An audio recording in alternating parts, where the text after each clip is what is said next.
Hello दोस्तों, नमस्कार। Sociology पाठशाला यूट्यूब चैनल पे आप सभी का स्वागत है।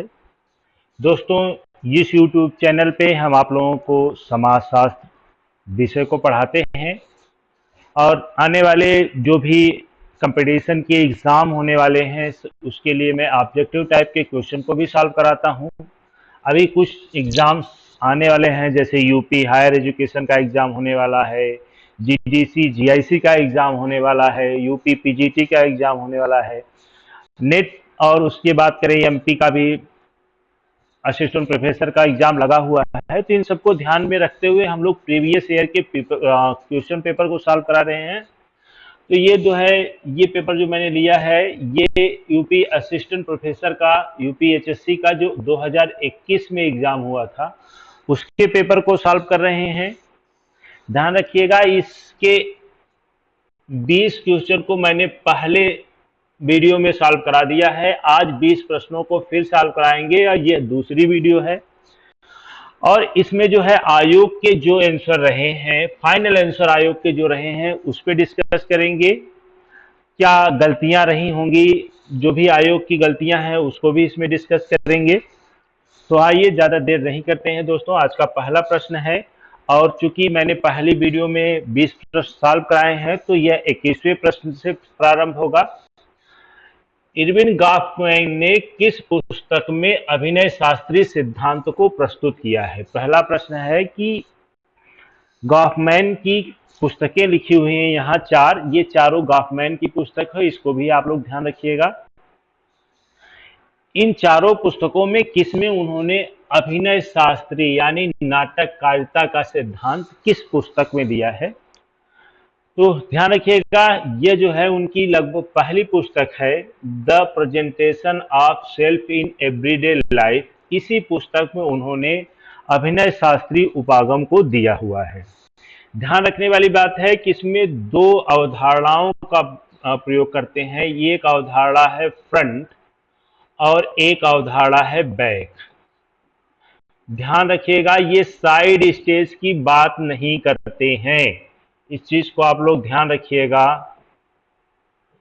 साइड स्टेज की बात यह नहीं करते हैं। तो कभी एग्जाम में आ जाए कि किन दो अवधारणाओं का उन्होंने प्रयोग किया है, तो फ्रंट का प्रयोग किया है और बैक का प्रयोग किया है। फ्रंट वह होता है जो व्यक्ति समाज में वास्तविक रूप में अपने आप को प्रदर्शित करता है। बैक वह होता है जो वास्तविक में वो होता है लेकिन वह समाज में दिखलाई नहीं पड़ता। जो समाज में दिखलाई पड़ता है वो उसका क्या होता है? फ्रंट होता है। इसमें बनावटीपन हो सकता है किंतु यह उसका क्या होता है? वास्तविक होता है। तो यह होता है फ्रंट और बैक। यह अभिनय शास्त्रीय उपागम में किसने प्रयोग किया है? तो यह है इरविन गॉफमैन ने। आइए अगले प्रश्न को देखते हैं। अगला प्रश्न है, निराशावादी आलोचनात्मक उत्तर आधुनिकतावाद की अवधारणा किस विचारकों से संबंधित है? ये पूछा हुआ है कि उत्तर आधुनिकता आने से लाभ न होने की बजाय हानियां हुई हैं। यह किन विचारकों द्वारा यह माना गया है कि यदि उत्तर आधुनिकता आती है या आ रही है, यह समाज के लिए हानिकारक है न कि लाभदायक है? विकल्प में है जेमिन्सन एवं बोल्डिलार्ड, लियोटार्ड, जेरिडा, गिडेंस एवं स्मिथ, हैबरमास एवं कैसेल्स।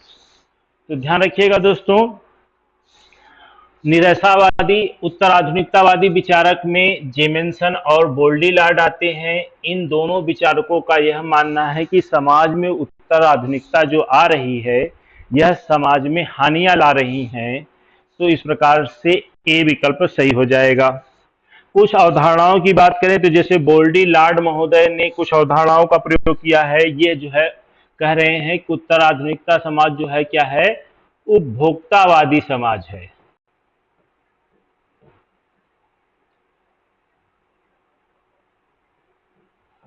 यानी कि इसमें उपभोक्तावादी जनसंचार के माध्यम से ये जनसंचार समाज की भी बात करते हैं।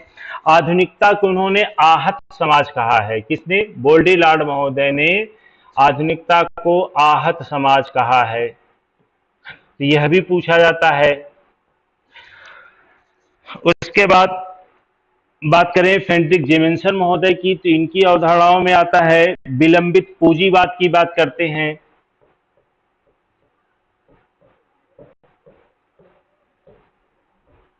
विलंबित पूंजीवाद की बात करते हैं।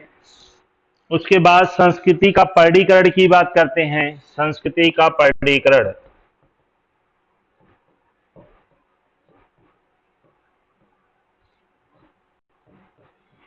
संस्कृति का पर्णीकरण का मतलब होता है अब संस्कृतियां बेची जा रही हैं। पर्णीकरण मतलब बाजारीकरण, यानी संस्कृति का बाजारीकरण, अपनी संस्कृति को बाजार में बेचा जा रहा है, ऐसी अवधारणा जो है जेमिन्सन महोदय करते हैं। आइए अगले प्रश्न को देखते हैं। पियरे बोर्डियू ने, खाली स्थान है, को एक आंतरिक मानसिक या संज्ञानात्मक संरचना के रूप में माना है जिसके माध्यम से लोग जो है सामाजिक दुनिया से व्यवहार करते हैं। सामाजिक संरचना के तत्व के रूप में माना हुआ है जिसके माध्यम से लोग क्या करते हैं, सामाजिक दुनिया के साथ व्यवहार करते हैं। यह पूछा हुआ है। पीरे बोर्डियू किसे कहते हैं? ध्यान रखिएगा, यह सभी अवधारणाएं, आदत की बात जो है, हैबिट्स की चर्चा जो है पीरे बोर्डियू करते हैं, तो ये भी क्वेश्चन ऑब्जेक्टिव टाइप में बनते हैं। सांस्कृतिक पूंजीवाद या सांस्कृतिक पुनरुत्पाद और प्रतीक की भी बात जो है पीरे बोर्डियू महोदय करते हैं, तो यह सब अवधारणाएं भी पूछी जाती हैं। ध्यान रखिएगा, संज्ञानात्मक संरचना के रूप में किसे माना है? तो दोस्तों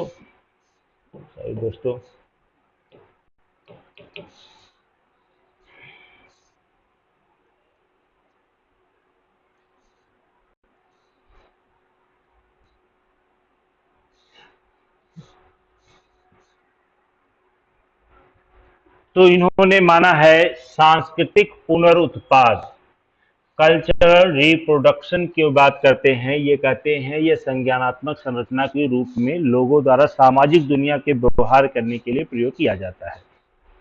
आइए अगले प्रश्न को देखते हैं दोस्तों। बहुत ही आसान प्रश्न है दोस्तों, याद करने वाली चीजें हैं ये सब चीजें, रटने वाली चीजें। निम्नलिखित में से कौन पैराडाइज शिफ्ट की अवधारणा से जुड़ा है? यानी कि पैराडाइज शिफ्ट की अवधारणा किसके द्वारा दी गई है? पॉल फेयरबैंक, थॉमस कुहन, लैक्टोस या मैक्स वेबर? तो पैराडाइम शिफ्ट की बात जो है थॉमस कुहन महोदय करते हैं, तो बी विकल्प क्या हो जाएगा? सही हो जाएगा दोस्तों। थॉमस कुहन की बात करेंगे दोस्तों, तो इनकी पुस्तक है the structure of scientific revolution. लिख दे रहा हूं दोस्तों यहाँ पे, द स्ट्रक्चर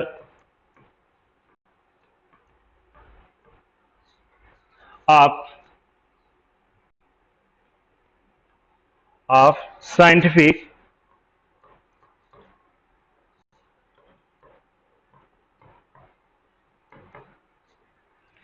रिवॉल्यूशन।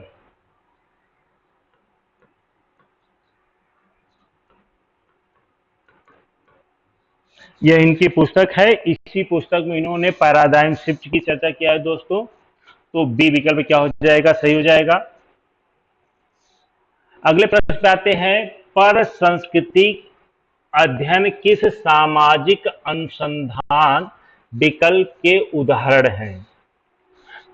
पर सांस्कृतिक अध्ययन यानी कि दूसरी के संस्कृति का अध्ययन करके अनुसंधान विकल्प के रूप में हम जो प्रयोग करते हैं, दूसरी संस्कृतियों का अध्ययन करते हैं, तो ये किस प्रकार के संस्कृति के रूप में जाना जाएगा? किस प्रकार का अनुसंधान माना जाएगा? सही दोस्तों, किस प्रकार का अनुसंधान माना जाएगा? तुलनात्मक सामाजिक अनुसंधान, अनुदैर्घ्य सामाजिक अनुसंधान, प्रयोगात्मक सामाजिक अनुसंधान या वैयक्तिक अध्ययन अनुसंधान अभिकल्प?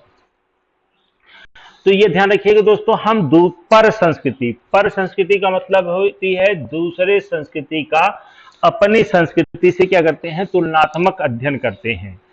तो इस प्रकार के अध्ययन को कहा जाएगा तुलनात्मक सामाजिक अनुसंधान अभिकल्प, यानी हम तुलना करते हैं एक संस्कृति का दूसरे संस्कृति से, क्या की जा रही है? तुलना की जा रही है, इसलिए इसे हम क्या कहेंगे? तुलनात्मक सामाजिक अनुसंधान अभिकल्प। अगले प्रश्न पे आते हैं दोस्तों, ये मैच द कॉलम है। इसको मैंने कई बार सॉल्व कराया है दोस्तों आप लोगों को। भारतीय विद्या शास्त्रीय परिप्रेक्ष्य में आपके आते हैं लुई डूमा है, बात करेंगे तो घुरिये भी इसमें आते हैं।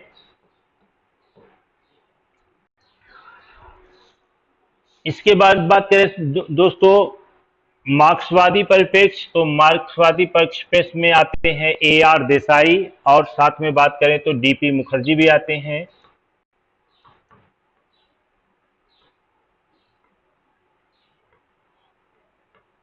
मुखर्जी दोस्तों, DP मुखर्जी भी आते हैं। सभ्यतावादी परिप्रेक्ष्य में बात करेंगे दोस्तों तो ये आते हैं सुरजीत सिन्हा, और अधीनस्थ समूह उपागम में आते हैं रणजीत गुहा, बात करेंगे इसी में आते हैं हमारे डॉक्टर भीमराव अंबेडकर। तो इस प्रकार से दोस्तों इस विकल्प में जो है 1 3 4 2 1 3 4 2 जो है डी ऑप्शन में है, तो डी ऑप्शन क्या हो जाएगा, सही हो जाएगा। अब फिर मैच द कॉलम है दोस्तों, राजीव भार्गव, इस इधर लेखकों के नाम लिखे हैं, दूसरी साइड क्या लिखा हुआ है दोस्तों, किताबों के नाम लिखे हैं। इसको मैच द कॉलम कराना है दोस्तों। तो राजीव भार्गव की पुस्तक की बात करें तो ये है individualism in social science from the limits of methodology, जो है राजीव भार्गव की पुस्तक है दोस्तों। उसके बाद बात करेंगे मदान की पुस्तक, बात करेंगे pathways approach to the study of society in India, ये जो है मदान की पुस्तक है। उसके बारे में बात करें दोस्तों आंधे बेतई है सोशियोलॉजी एसेज ऑन अप्रोच, ये आंधे बेतई की पुस्तक है। बाविस्कर और अटवुड की पुस्तक है inside outside to view of social change in rural India, ये पुस्तकें हैं। तो इस प्रकार से दोस्तों 4 3 2 1 4 3 2 1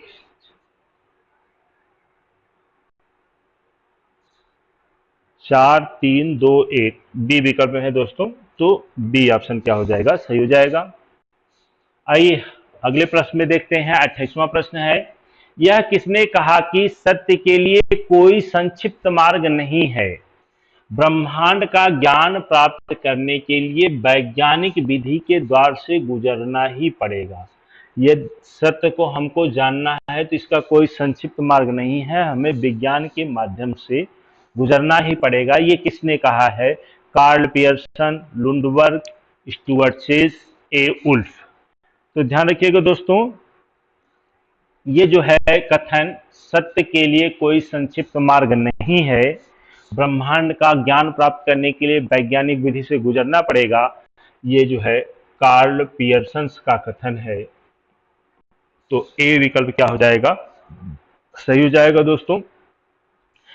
कार्ल पियर्सन से कई बार एक प्रश्न पूछा गया है दोस्तों, सहसंबंध गुणांक।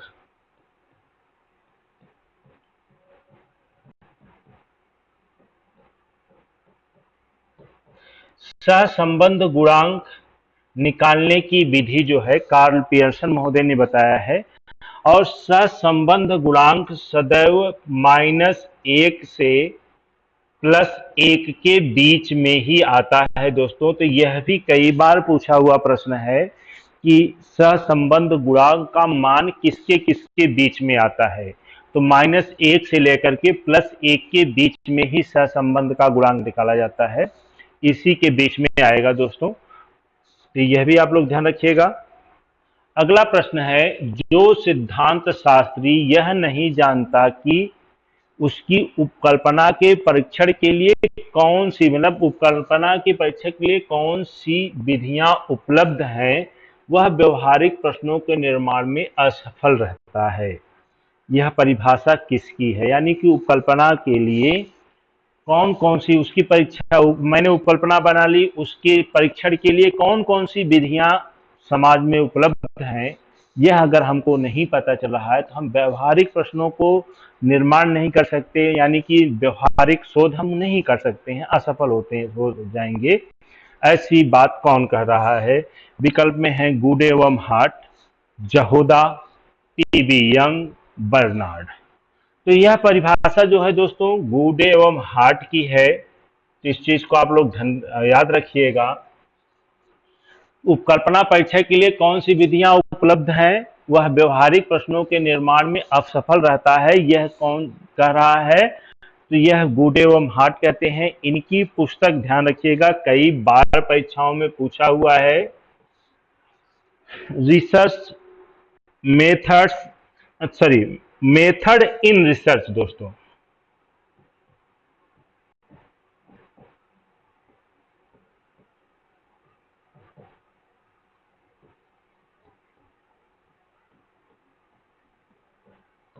मेथड इन सोशल रिसर्च, ये पुस्तक जो है गुड एवं हार्ट की है। कई बार प्रश्न पूछा है दोस्तों, तो इस चीज को आप लोग ध्यान रखिएगा।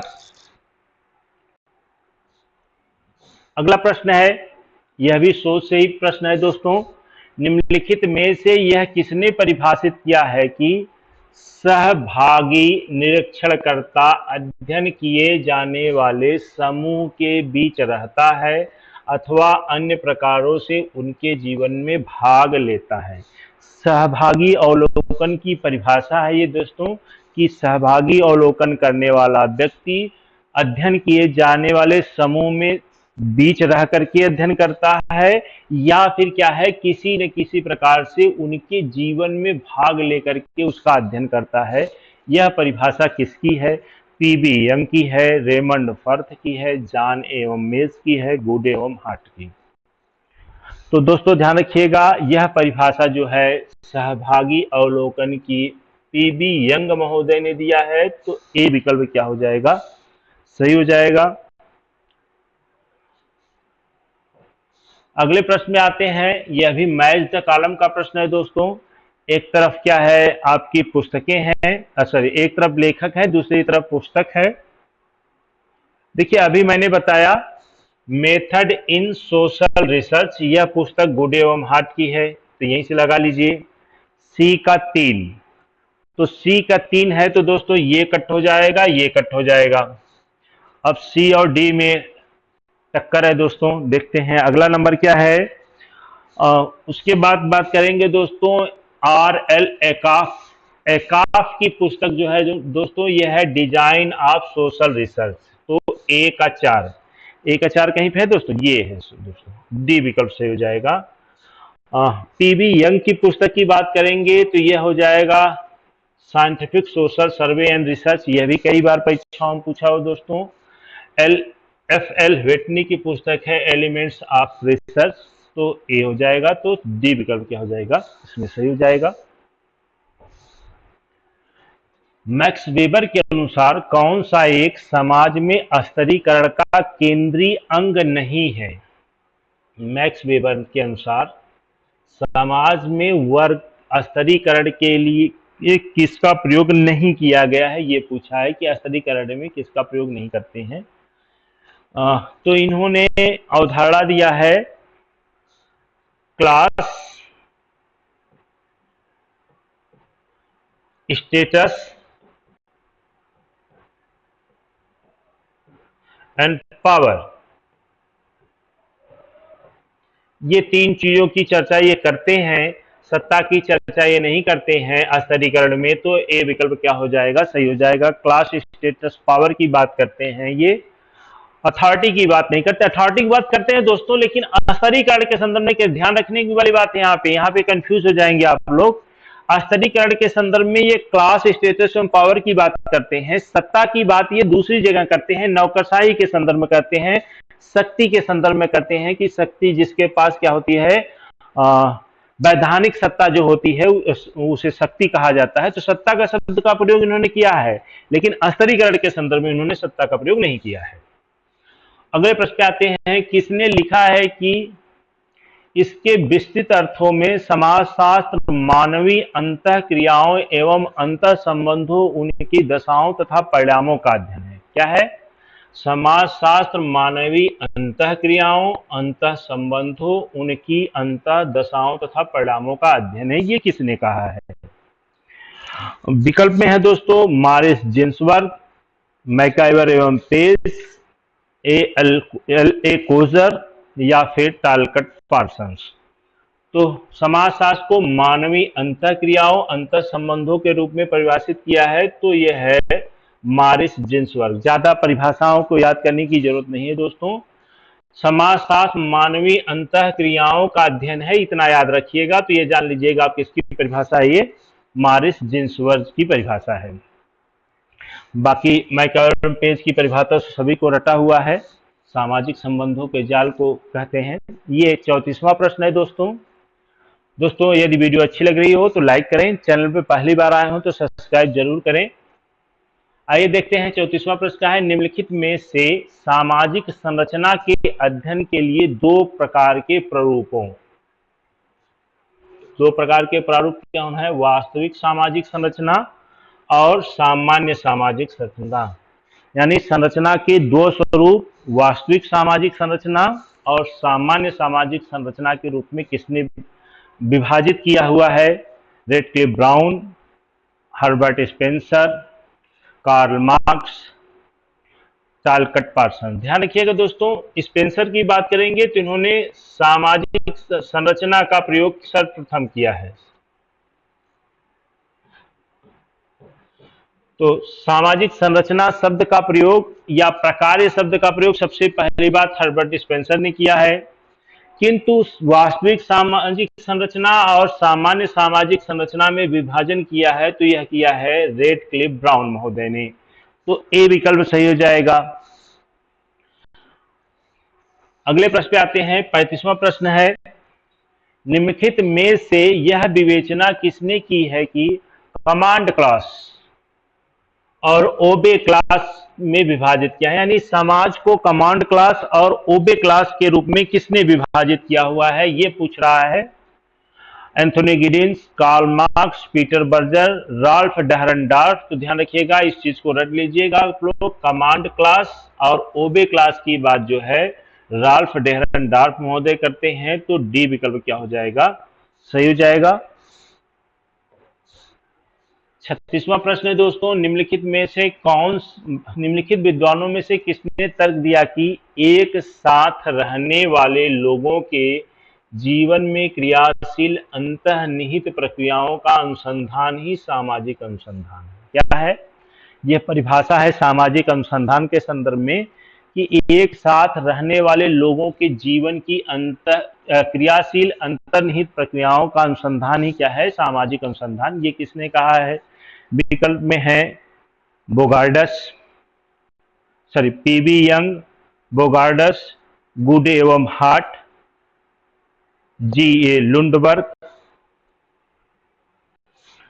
तो यह सामाजिक अनुसंधान की परिभाषा दोस्तों बोगार्डस महोदय ने दिया हुआ है। तो बी विकल्प क्या हो जाएगा, सही हो जाएगा। ध्यान रखिएगा दोस्तों,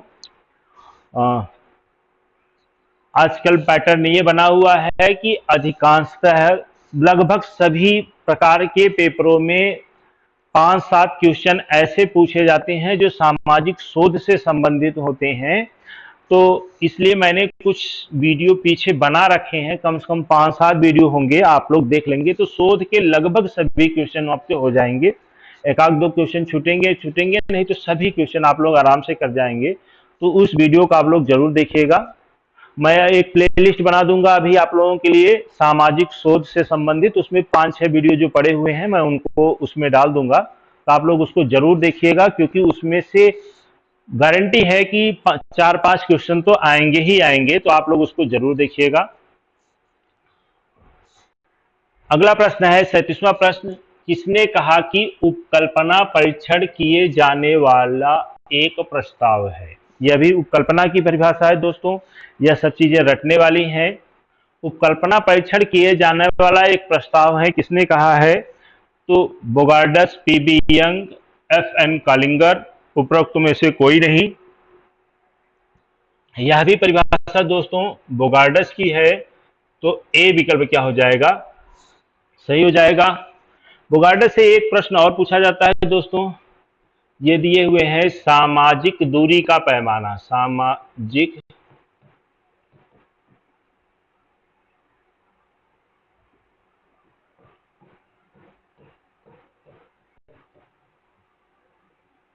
पैमाना की बात करेंगे तो इन्होंने दिया है सामाजिक दूरी का पैमाना। तो यह भी क्वेश्चन पूछा जाता है।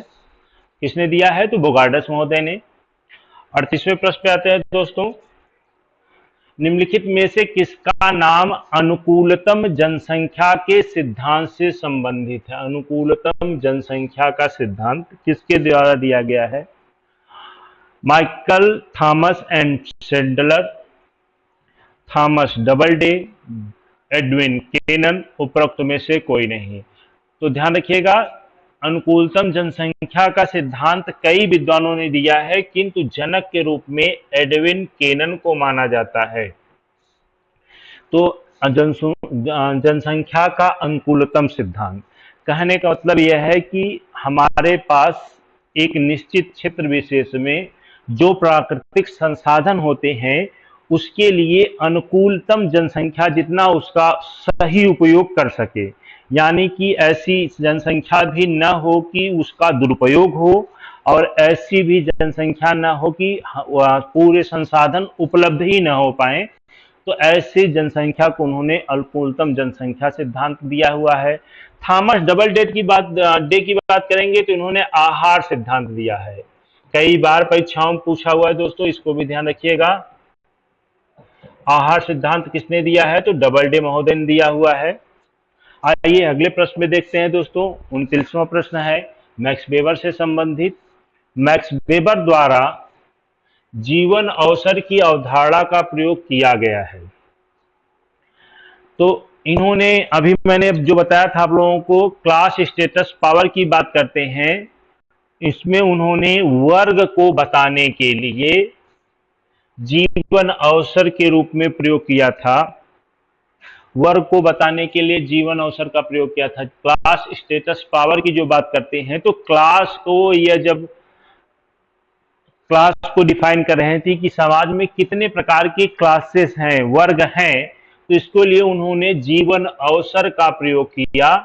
और फिर लास्ट में क्या होते हैं, इतने प्रकार के इनको वर्ग प्राप्त हुए, इन्होंने इसके विचार को भी त्यागना पड़ा। कम से कम हजारों वर्ग इनको प्राप्त हो रहे थे, तो इस प्रकार के वर्गों को बताना इनके लिए मुश्किल हो गया। तो इन्होंने इस प्रकार की अवधारणा को बाद में समाप्त भी कर दिया था, किंतु उन्होंने जीवन अवसर का प्रयोग किसको बताने के लिए? वर्ग के निर्धारण के लिए बात किया था। और आज का ये लास्ट प्रश्न है दोस्तों। यदि वीडियो अच्छी लगी हो तो लाइक जरूर करिएगा। निम्नलिखित में से कौन सा केंद्रीय प्रवृत्ति माप नहीं है? केंद्रीय प्रवृत्ति माप कौन कौन से हैं ये जान लीजिएगा दोस्तों, तो समझ में आ जाएगा कौन सा नहीं है। एक मोड जो है केंद्रीय प्रवृत्ति माप में आता है, मीन, मीडियम और मोड, ये तीनों जो है केंद्रीय प्रवृत्ति माप के अंतर्गत आते हैं। प्रसार जो है केंद्रीय प्रवृत्ति माप के अंतर्गत नहीं आता है, तो ए विकल्प सही हो जाएगा दोस्तों। इस प्रकार से ये 20 प्रश्नों का प्रैक्टिस सेट यहीं पूर्ण होता है दोस्तों। ये